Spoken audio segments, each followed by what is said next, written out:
Magandang araw sa lahat.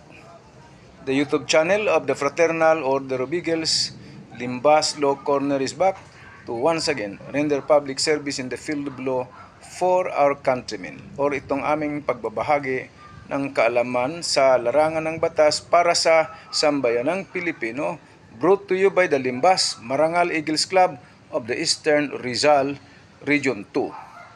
Katatanggap ko lang ng mensahe, pero kahapon pa ito nagme-message, ngayon nagsagutan uli kami. Bakit? Kasi nung malaman niya na itong house and lot na nakasangla ito sa gobyerno, na foreclose na at libre na. Okay, siyempre kagustuhan niyang magkakaroon ng sariling bahay, gusto niyang bilhin. Okay, kaya lang pagpunta niya doon ay may nakaukupa, yung tinatawag na informal settler. Ang dati ang tawag squatter, ayaw nang tawaging squatter, dapat daw informal settler.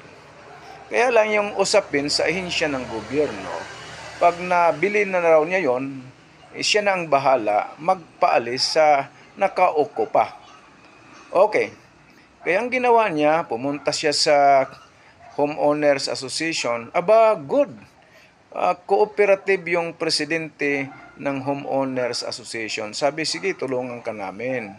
Ngayon, siyempre, para maproteksyonan naman siya ng maayos, pumunta siya sa Office of the Barangay Chairman. Ay, iba naman yung sinabi. Ang sinabi sa kanya, nako, huwag mo na lang bibilhin yan. Magkagulo-gulo lang dito pag binili mo yan kasi paalisin yung taong nakatira dyan.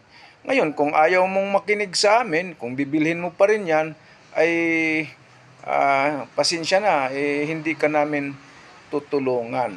Oh, mga kababayan, yun na nga, pag eleksyon, ako'y magsilingkod sa sambayan ng Pilipino, pero uupo lang pala, hindi pala magtatrabaho. Nakakabuisit.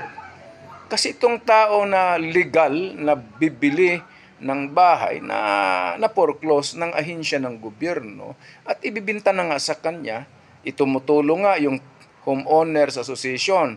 Itong barangay pa ang nagsasabi na huwag mo nang bilhin yan kasi magkagulo lang.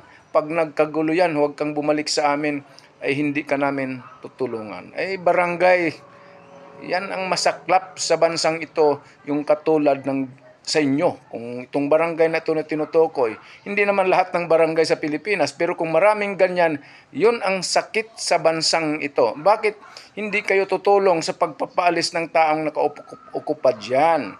Dahil butante ninyo, supporter ninyo.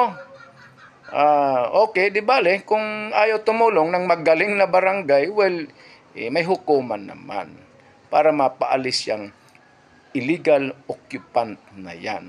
Maraming salamat at sana nakapaglingkod na naman itong Limbas Marangal Eagles Club ngayong of the Eastern Rizal Region 2 ngayong December 8, 2024, kung saan itong aming club ay magkakaroon ng selebrasyon sa isang lugar. Itong araw na to, December 8, 2024. Maraming salamat at magandang araw sa lahat.